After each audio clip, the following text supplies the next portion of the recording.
Hello, and welcome to Shrink, the podcast for the mind. I'm Philippe and I talk to the people who want to have a better understanding of their issues with weight and body image. Hi, Nina. Hello, Philippe. We're laughing because we were thinking about the different games we are going to do at our workshop, which is Sunday in a week, a bit more than a week, on May the 1st. Big date, actually, May Day. Yeah. Oh, yeah, May Day. Yeah. It's quite a big date we chose as well. Okay. So we were laughing because we were thinking about the different exercises we could do, and we were rehearsing some of them, and it's funny to see how quickly we got into a playful mode, in fact. Yes. Just by rehearsing, and I don't know if rehearsing is the right word for that, but... we were just...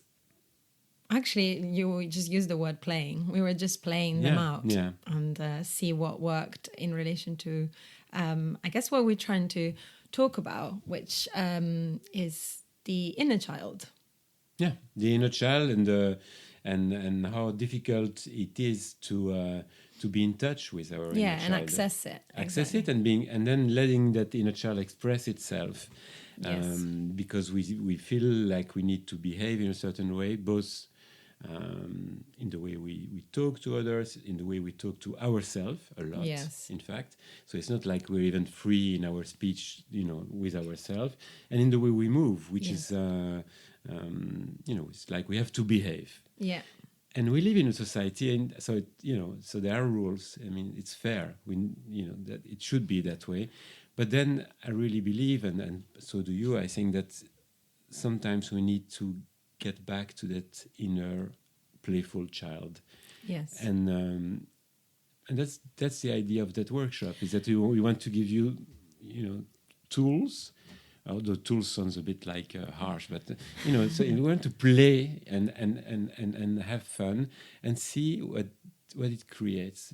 Yes. And ideally, it's a space and in which there will be more freedom for you to express yourself. Yeah, in every way, like both mentally and physically, and like the two things kind of being both very much related. And I think the reason why would you say we need to access that inner child? Like what exactly?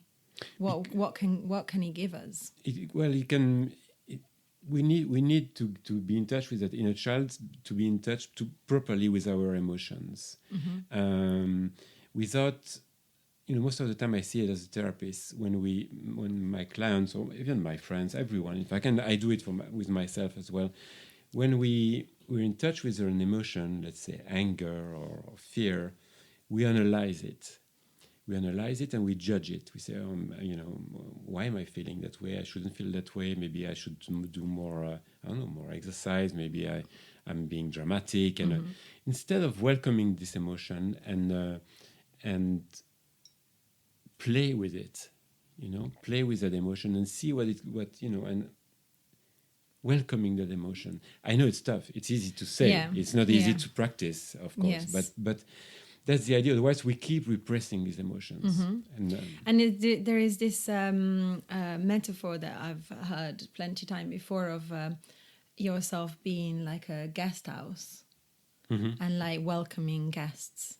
And those guests don't have to be good or bad. Like there's no judgment in what guests come, and sometimes it can be anger, and sometimes it can be anxiety. Sometimes it can be someone we think we don't like, or we don't like. Full stop. And how do you practice that sense of openness? Because the moment you've welcomed something, like you said just now, you can also let them go past it. Yeah. So as they come in, you're giving yourself a chance to letting them also go, rather than just shutting the door and pretending that you exist in a space that is like controlled for your own happiness. And I think that is like very it resonates so much also with movement, all of that kind of like creating like a sort of infrastructure that makes things as good as you can imagine them, but actually from the outside in. So layering on top of each other things that are good for you, or both mentally and both in terms of relationship, everything. You can actually make that metaphor, extend that metaphor to everything that you practice. And that's not exactly freedom. Like, you're just creating like a really safe space, which is very important, but you're not allowing yourself to be resilient outside of that safe space. And so what happened is that the moment, sometimes I make this metaphor with some of my clients, it just, it's like your elbows are made of glass, and you can decide whether to pad those elbows and make sure that nothing touches those elbows, or you get rid of the pads and actually try to make your elbows a little bit more resilient. No, that's really, yeah, And I that like means that. also, resilient doesn't mean hard, and it doesn't mean strong. It means adaptable. And adaptability again goes back for me into improvisation, for example, and playing and intuition, because it means that according to situations, you'll be able to adapt yourself and move accordingly. And that is for me true health as well. Like, No, I totally agree. yeah. And when you were mentioning the different layers, it's like anger has a very bad press, and so you know, when some people are angry, you know, you would say, oh, you know, why don't you go for a walk, or why don't you do some breathing or some meditation, and yeah, it can help you somehow, you know, calm down that anger. But anger is it's not a bad emotion. It comes out, you know, it starts usually with some kind of frustration, and it's telling you something is not okay. And so it's telling you maybe someone is talking to you in a way which is not okay, or the situation that you're experiencing is not okay. And we need anger, and anger is not about, we don't need to shout or break stuff, or you know, it's anger is about being able to say no, or I don't agree with that, or I don't want that anymore. And we need some kind of anger to make some decisions. Yes. And so we cannot always repress our anger or cover it, even if it's not repressing, but covering it with I don't know, with all this stuff that you can find online now. Yeah, exactly. And all the methods, and like even the tools that we were talking about. And I think the reason why you, Philippe, like corrected yourself with the tool word, just because you didn't think it was like the exact word that you were looking for, is that the reality of what we've been talking about together is that there is not like a fixed methodology that can really get you where you need to be. The reality is that we're trying to create an experience of life that is an experience rather than the resolution of life. And in that experience, it means that a lot of the time there's no answer. That's like, I would like to create a space where you're not trying to find out how to get rid of your anger, or there is not like a manual. It's very much about the observation of all of those expressions of self within their own parameters. So anger can just be anger for itself, but it doesn't have to then, what you always say, racket all the other emotions. So like, you know, I have a lot of friends that like use anger to express sadness. And that's when you get into like more complicated territory, because you're trying not to experience sadness. And so what is it like if you actually redirect the anger into the real feeling? And that, I mean, that is, I do therapy weekly, and that is very much part of my path or journey with exactly, with my therapist. And for example, I tend to use anxiety and mania to replace sadness, and I mean, and it's been an incredible discovery to realize how actually sadness, first of all, is not going to kill me. Like, there's nothing to be scared of being sad. But if you repress sadness for too long, that can be really dangerous. It can turn into the depression and stuff like that. Then it can be dangerous. Otherwise, no, it doesn't. Exactly. You can just, and actually, once you've like witnessed and welcomed that sadness, you can then go into, well, that can actually turn into openness. And to grief sometimes. Exactly. But in terms of, for example, playing with this, with this ideas around emotions, like, and also how they are embodied within within, well, I've already said the word, embodied within the body, embodied into our anatomy. Maybe that's nicer. Well, it's definitely something that I feel like both of us have been finding very, very interesting, and it's kind of getting more and more consolidated, for example, in the workshop that we're going to be running, like as we said at the beginning on the 1st of May, where like there's constant metaphors between the therapeutic process for me and the movement practice. And one of the things that we definitely have in common is the idea of intuition, which does bring you back into improvisation. And I was talking briefly before we actually started recording about how that kind of manifests within my practice. And what I like about, so it's not just move as you want intuitively. You just, get a mat and do whatever you want, or not even a mat, or whatever you are, just stand and do what. There's a way of like challenging that intuition by creating movement and patterns and sequences that are already formed, but that will challenge your whole body alignment in a way that you wouldn't naturally do. For example, in the fitness industry as a trainer, there's very much an attention towards a certain type of angles, and like that, the knee can't go past the foot, and like this should happen in this way, a squat is done. And all of these rules, I think, they're very useful because they allow most people to follow any kind of training routine or regime. But again, you are also kind of diminishing the possibilities that the body has to move expansively. And so in a lot of the movement that I practice, I always try to challenge that, and that is where improv come in. And obviously, like, you can challenge that with another partner. And I think one of the reasons why Philippe and I thought about making a space where other people could come in and play with us is that actually you do need that level of connection with someone else, so that someone else can play with you and vice versa, because otherwise we do tend to stick to we stick to the same scenario again and again. And the things that by creating, I'm sure when you give your when you see your clients, they're in a safe place with you guide them. Would you say that you guide them? You don't tell them what to do, but you guide them? Or? Yes, definitely. And same with my clients. They feel safe because they know that they can, they're in a safe place. And the idea of improvisation, improv, whatever you call it, is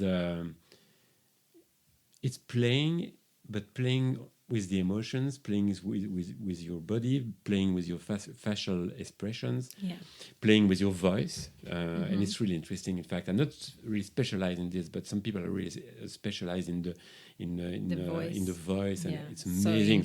Amazing things can be done. Because connects back to breathing as well. Like when you get voice experts, for example, they really can tell your mental state according to where you're breathing. If you're shallow breathing, your voice will sound more nasal, or like for example. So I can imagine that improving, like just using improvisation just for your voice must be so interesting. Yeah, it's also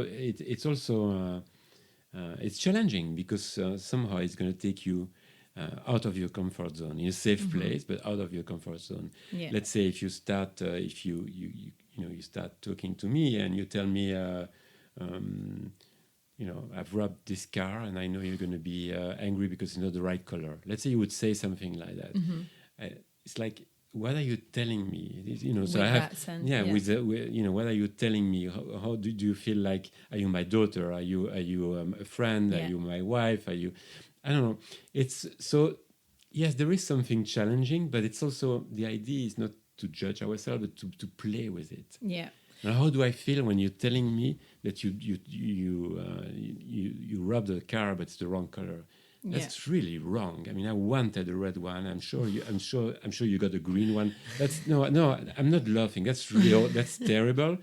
Or maybe it's going to make me feel sad. Like, if you'd love me, you would have chosen the right one. You would have chosen the red one. Yeah. or maybe I'll be scared because I'll tell you, you know that green cars are terrible for me. I always crash green cars. I mean, okay, that's just maybe it's just a small example, but you can experiment, you can play with that, and and it's basically the idea. What you're playing with is the fabric of conventionality and like how we interact with each other on a day-to-day basis. And I think the more you play and challenge this kind of structure and to try to be present within that challenge, both body-wise and in the way we, for example, we speak, body language and speaking, for example, the more then you can actually apply that also to your real life. For example, I've noticed that I can be very manic. And what do you mean by that? Exactly. So like physically that manifests in like being kind of quite forward speaking, loudly and quite fast. And so one of the things that I was reading this Buddhist book, like really incredible. Anyway, and he was saying like, try to speak softly. And I was like, okay, obviously that's easier said than done. But if you catch yourself when that is happening, then you can actually update. And that will have a completely different experience. Like that will create a completely different interaction with the other person. Interesting. Yeah. And it doesn't mean that I'm not feeling manic, but it does mean that perhaps that mania has been borrowed for something else. If I'm just manic, I might just be manic, but at least the other person might have a bit of a better experience and might actually be able to listen to me. But if instead there's something else that I'm trying to cover up, which for me, I know for a fact that is often the case, which might just be tiredness, by the way. And I might just trying to like jump above my tiredness instead of just being tired. It just allows for things exactly like when you talk about slow eating. It doesn't mean that you want to eat slowly, but what does that what happens when you do something in a different way, physically do it something in a different way? It creates a completely different experience.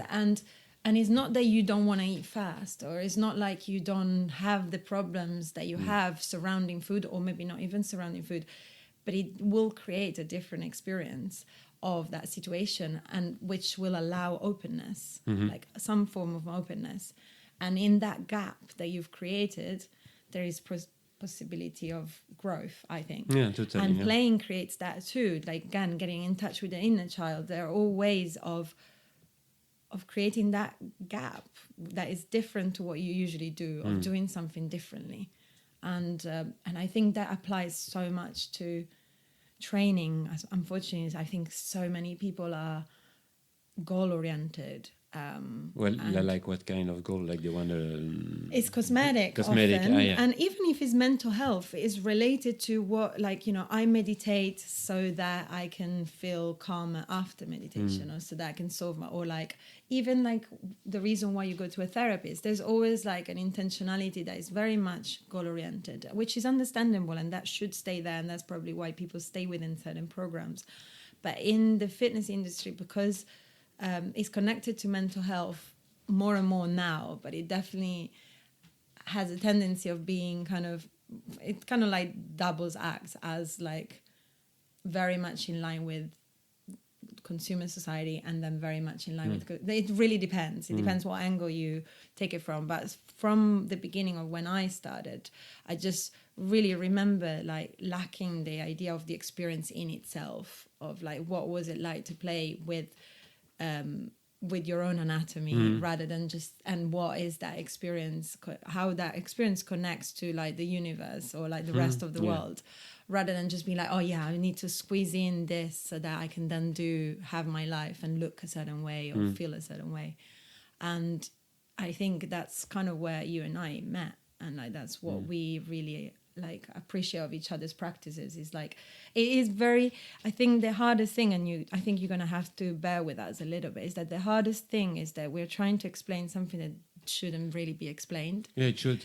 And I think it should be explained. It should be explained, I know what but you mean. As in like it's very intangible, and we're talking about subtleties and the reality, and that's why I really think you should come on the first, because it's something that is going to be experiential, and that's what we're promoting mostly. Because you could think, were you thinking, well, we're going to scare them by saying all this? In fact, we're just gonna play. Yeah. We're just gonna play for 3 hours. Yeah. And it's gonna be fun. That's the whole idea. It's not. Yeah. And nor Nina nor me, we're there to analyze you, or it's not. Yeah. It's not a therapy session. No. It's more let's say an introduction to the inner self and the inner child. And the possibility of creating a space that feels safe enough for all of us to open up further, to go into like a more intuitive way of being overall, which I think in turn will just make us a lot happier. Eventually. Happier, I know you don't really like that word. No, but I just mean like happier as in like content and present and more just where we are, rather than thinking constantly about the future, for example, or the past. Yeah, it's not that I don't like happy, but it's like nowadays, like we have to be happy, and I said a few times, I don't believe in happiness as a state that you're in all the time. Yeah. I believe in some happy moments, and I believe in being feeling good, in being but not. I don't believe in happiness state, as a goal, like we want to achieve all the time. I don't believe in that. And vulnerability also is kind of, if we're talking about vulnerability, for example, that's not, and that's a space that we would like to be able to explore, for example. That's not necessarily a happy space at all times. So I really agree with that. I think it's like the idea of not being scared of feeling fear, not being scared of feeling sadness, and playing with it. Playing, exactly, and be expansive, so that we can have a full experience of life, and like more three-dimensional, less like squeezed. Squeezed in, and like a bit like what I was telling you about that guy Michael Singer. Is a guy that I read a book about him, that he wrote, and he talks about this house, and like, you've made this house so beautiful, and you've made the perfect lighting in it, and the perfect rooms, and you've got all the amenities that you might want, and friends are coming in, and that's a gorgeous house. But do you want to live in a house that has walls, or do you want to be free? And that's a real question. And this, in fact, you could compare this image of the house with the image of the body. In fact, yes, you can work on having the perfect body, having the perfect clothes, the perfect jewelry, whatever, perfect skin, but still you're not free. It's like you're locked into health, even the perfect health. Like, when people get like obsessed internally, like they're not free. Yeah, and like there's just a lot of. I can't wait. It's going to be so much fun. So we'll see you on Tabernacle, 9:30 to 12:30. Yeah, on the 1st of May. It's a Sunday. And yes, okay, get in touch. Thank you, Nina. See you on the 1st. Thank you, Philippe. Bye.